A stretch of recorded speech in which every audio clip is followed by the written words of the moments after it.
Another apparent anomaly is Nehemiah chapter 13, verse 18 to 21.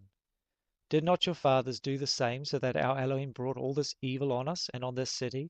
Yet you bring added wrath on Israel by profaning the Shabbat.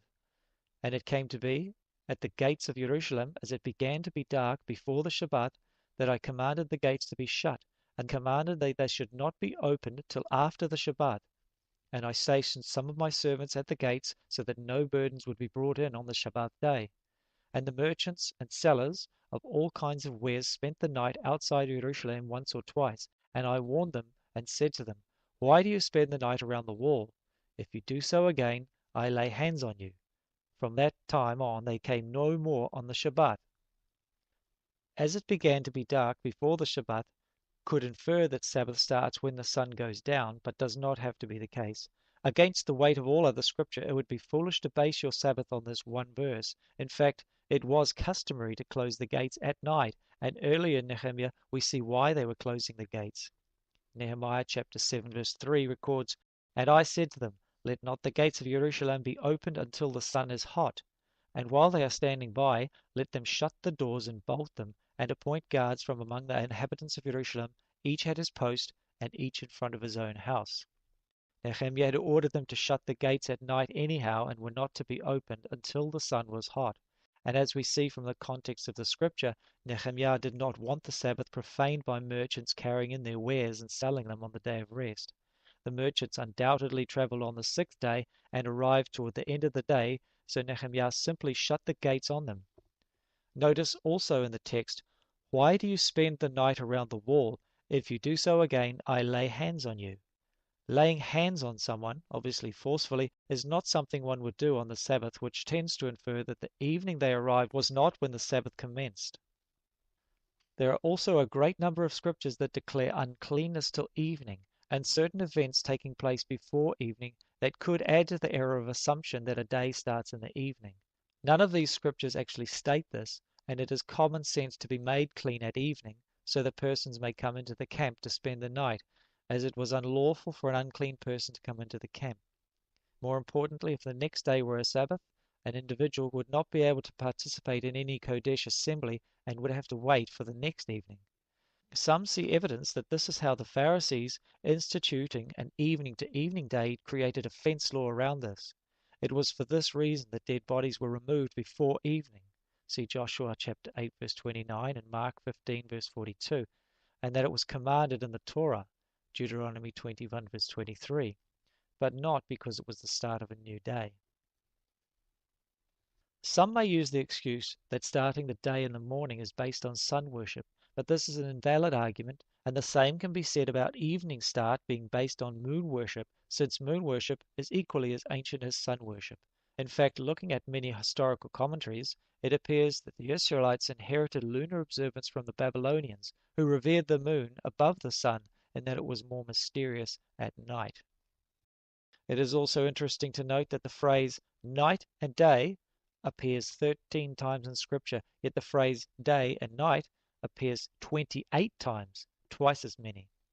The order of day preceding the night in Scripture is used 84 times compared to only 19 of the opposite, over 4 times as many. When determining a set period of time, for example, 40 days and 40 nights, which appears 11 times, the Scriptures always use the order of day and night.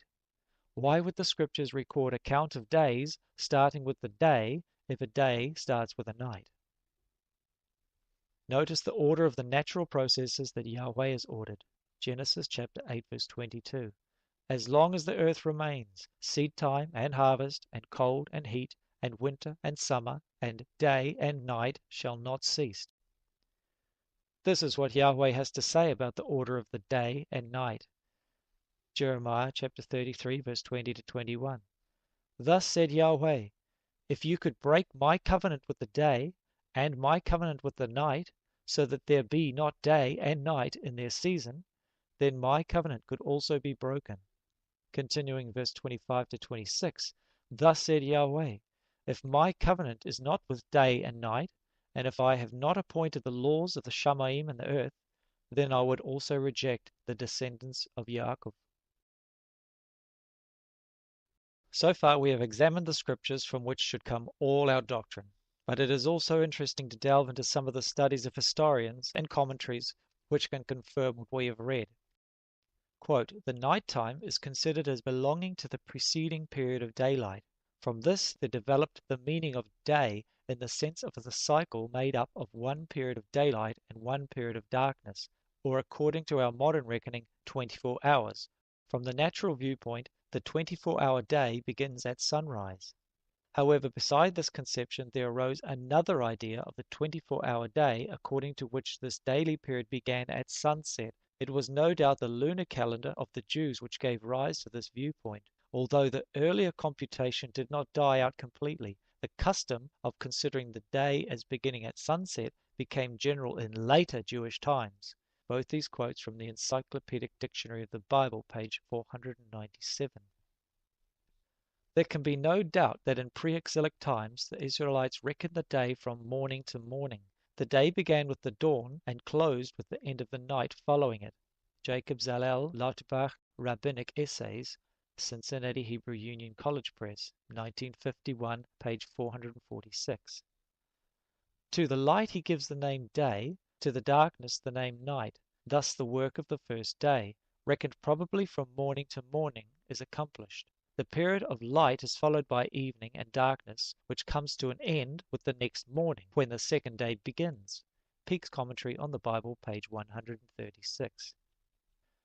In the Old Testament, the earlier practice seems to have been to consider that the day began in the morning. In Genesis 19:34, for example, the morrow, or the next day, clearly begins with the morning after the preceding night. Jack Finnegan, The Handbook of Bible Chronology, page 7 and 8.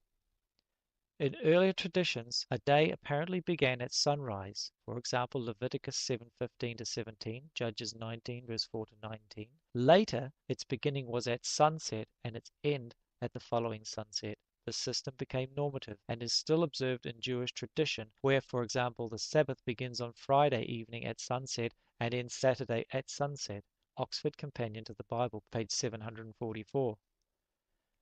That the custom of reckoning the day as beginning in the evening and lasting to the following evening was probably of late origin is shown by the phrase "tarry all night," Judges 19, verse 6-9. The context shows that the day is regarded as beginning in the morning. In the evening the day declined, and until the new day, morning, arrived, it was necessary to tarry all night. Compare also Numbers 11, verse 32.